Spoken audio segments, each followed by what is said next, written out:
Bonjour les amis, c'est Pierre du blog Plomberie et Services. Aujourd'hui, je voudrais vous faire une petite vidéo sur le changement d'un mécanisme de WC. Voilà, donc c'est un WC standard, blanc, Villeroy et Boch, avec un mécanisme standard également. Voilà, je vais me présenter un petit peu à vous. Voilà, donc moi j'ai 31 ans, je fais de la plomberie et du chauffage depuis maintenant bientôt 16 ans. Voilà, donc j'ai beaucoup d'amis qui me demandent souvent des conseils au sujet de la plomberie et du chauffage.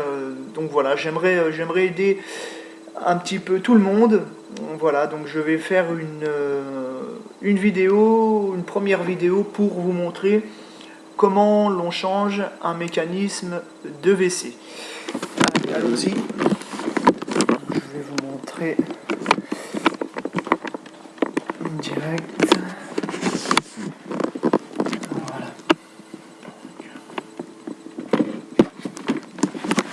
Voici le WC. Donc c'est un WC Villeroy et Boch avec un mécanisme standard. Voilà. Alors, première chose, nous allons fermer l'arrivée d'eau. Voilà, donc l'arrivée d'eau, elle se situe ici avec un petit robinet de fermeture.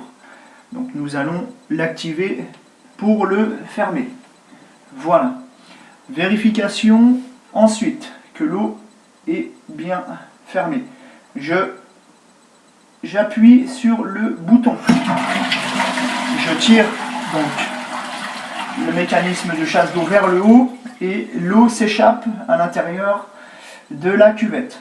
Voilà, je vérifie plusieurs fois afin de bien voir que ce robinet de fermeture fonctionne bien.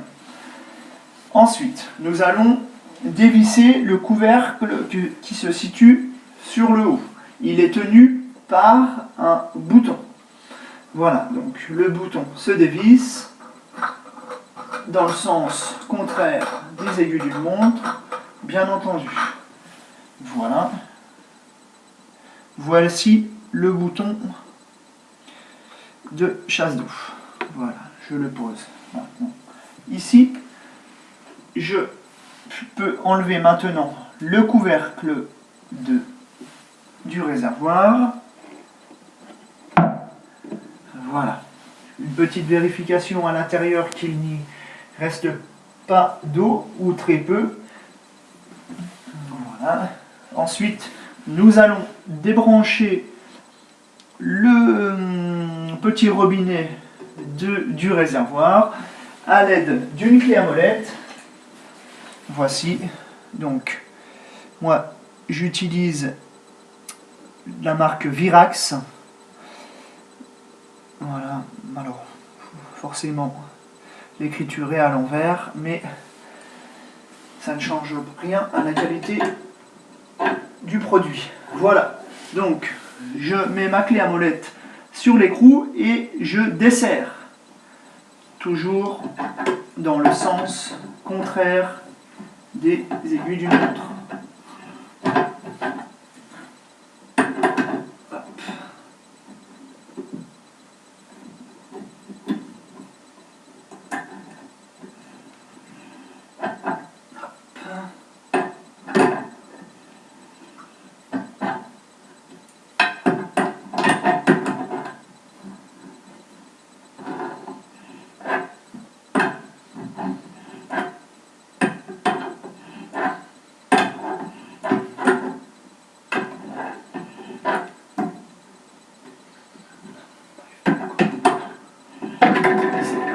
Voilà. Ensuite, une fois que l'on a dévissé, il y a toujours un petit peu d'eau à l'intérieur. Donc, n'hésitez pas à mettre une protection au sol pour éviter, bien sûr, qu'il y ait quelques gouttes à terre. Voilà. Donc, nous avons desserré le petit robinet. Donc, il n'est plus fixe sur le réservoir. Ensuite, nous allons passer en dessous du réservoir. Il y a deux papillons, deux fixations en plastique blanc. Une à droite, une à gauche, qu'il faut dévisser également. Donc, je les dévisse ensemble, ou vous pouvez également les dévisser un côté et ensuite l'autre. Voilà, donc moi je peux dévisser les deux en même temps.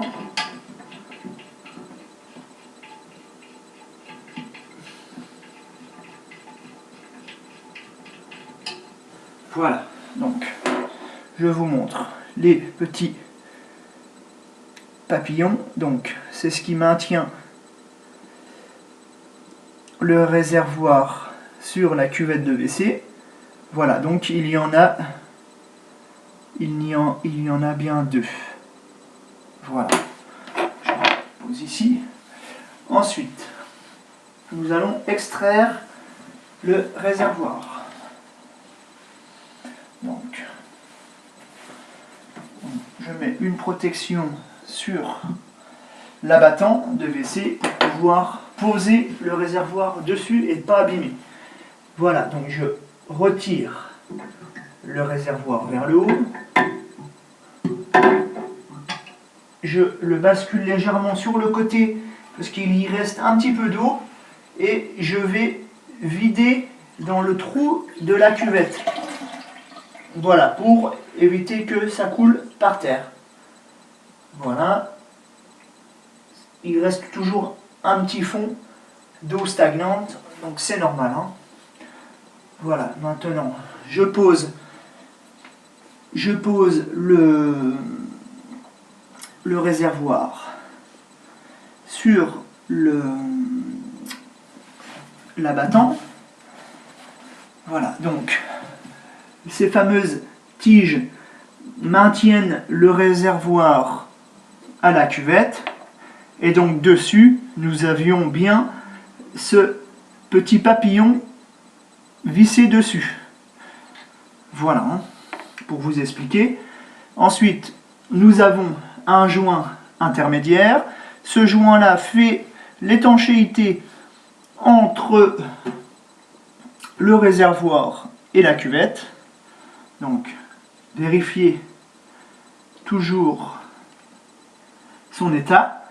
Et ensuite, vous avez ici un écrou de blocage du mécanisme central que l'on va dévisser après. Mais je vais vous montrer avant l'intérieur du mécanisme. N'hésitez pas à me marquer en commentaire si vous n'avez pas compris quelque chose.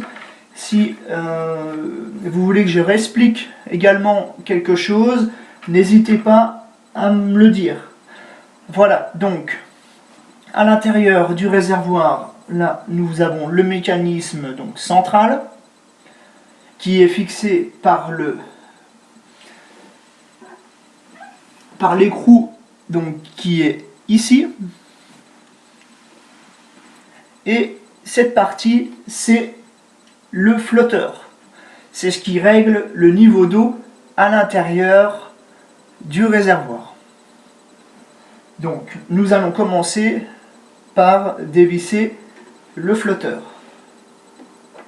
Nous aurons plus facilement accès ensuite au mécanisme central. Donc, je reprends ma clé à molette et je dévisse l'écrou qui maintient le flotteur. Hop. Voilà. Donc, je le dévisse. Voilà. Et je sors le flotteur. Voilà. Donc, le voici. Je remets le petit écrou dessus pour pas le perdre. Voilà. Ensuite, il nous reste le mécanisme central à dévisser. Donc, je refais un toujours et je vais prendre à l'aide d'une... Moi j'ai une grande clé pince multiprise, voilà, donc moi j'aime bien me servir de cet outil, mais peut-être que dans votre mécanisme neuf, vous aurez une clé pour démonter cet écrou. N'hésitez pas à l'utiliser. Voilà, donc ensuite moi je prends ma multiprise et je bloque à l'intérieur le mécanisme, puisque vous voyez bien oui sur la vidéo, et je desserre, toujours dans le sens contraire des aiguilles d'une montre. Voilà, et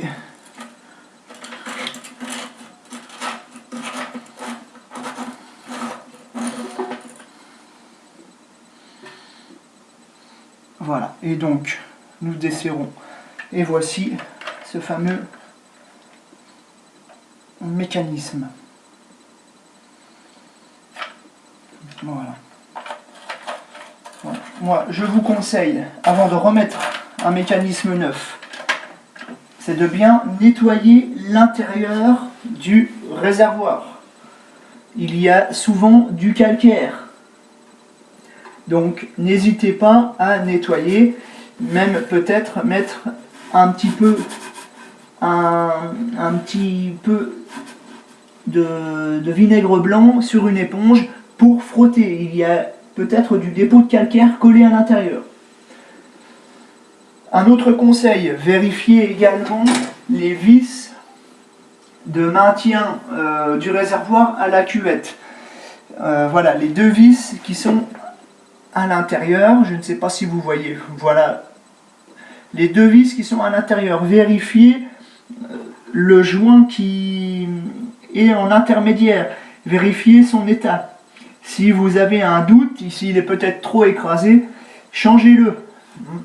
Il suffit de mettre un tournevis plat dans la fente de cette vis et à l'aide d'une clé de 10, alors moi j'utilise du matériel Facom, et vous dévissez la tige, l'écrou, et puis vous remplacez l'ensemble, la tige et les joints.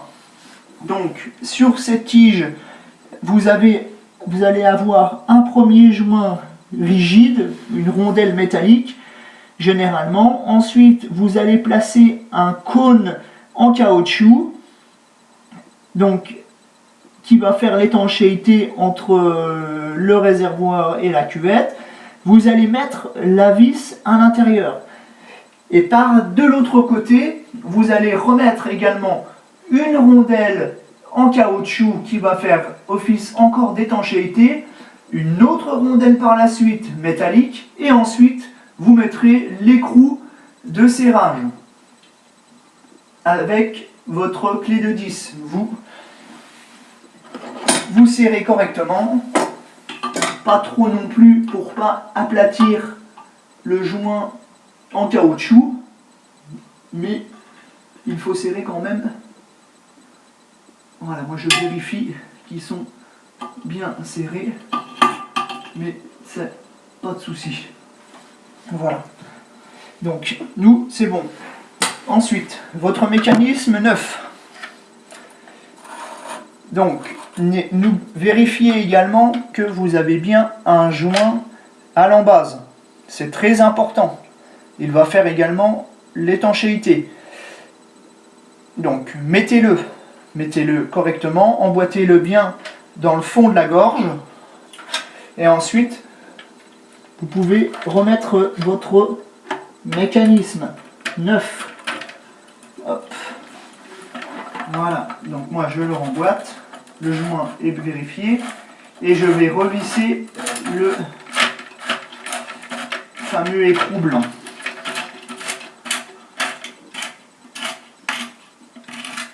Voilà, hop, je l'amorce, Et ensuite, je vais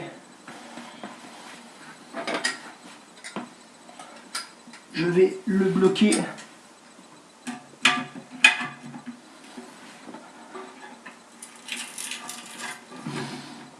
à l'aide de la multiprise. Voilà. Hop, je le bloque convenablement de manière à ce que ce soit bien étanche. Voilà. Ensuite, nous allons remettre le flotteur.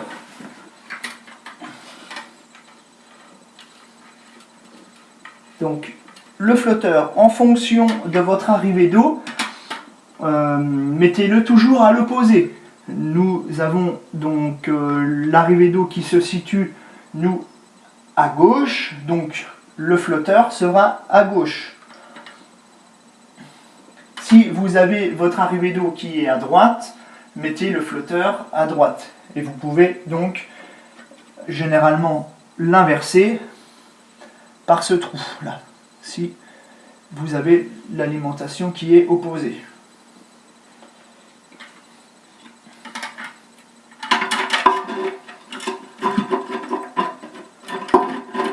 Voilà. Donc, également vérifier qu'il y ait un petit joint entre le flotteur et la paroi du réservoir. Voilà, donc là je l'emboîte et je le serre. Hop, je reprends la clé à molette. On a fait très attention, c'est un écrou en plastique, il ne faut pas serrer très très fort, au risque de casser cet écrou. Voilà, ensuite, le flotteur est remis, le mécanisme central également. Vérifiez bien votre joint intermédiaire. Voilà, il faut qu'il soit en parfait état. Donc, vous, avec un mécanisme neuf, il n'y a aucun souci, vous le disposez dessus. Voilà.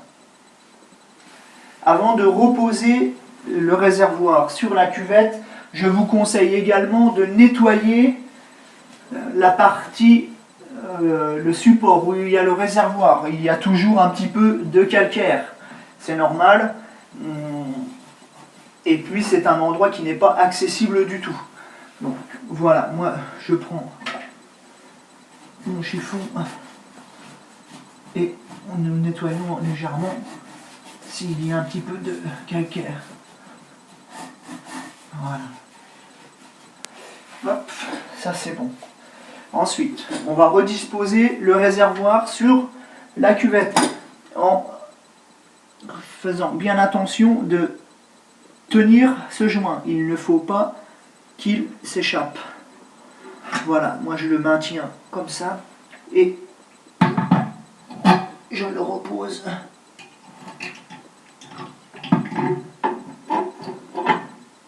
Dessus.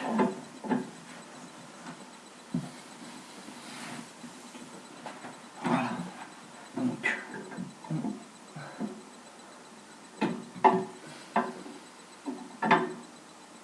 on centre le réservoir dessus. Ensuite, je viens revisser les deux papillons de maintien.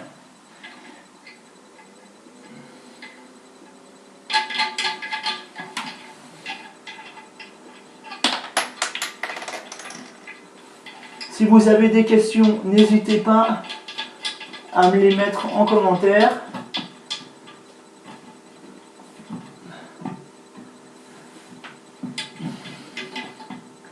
Et également des conseils sur mes vidéos. Si vous voulez que j'améliore cette vidéo, n'hésitez pas à me le dire en commentaire également.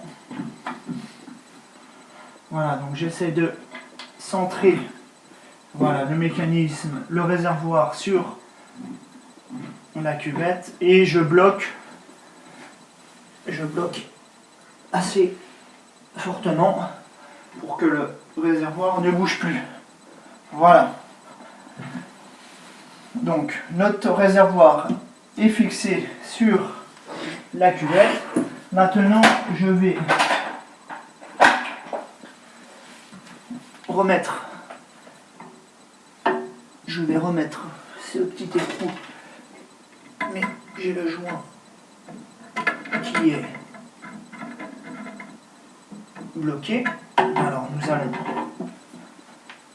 nous allons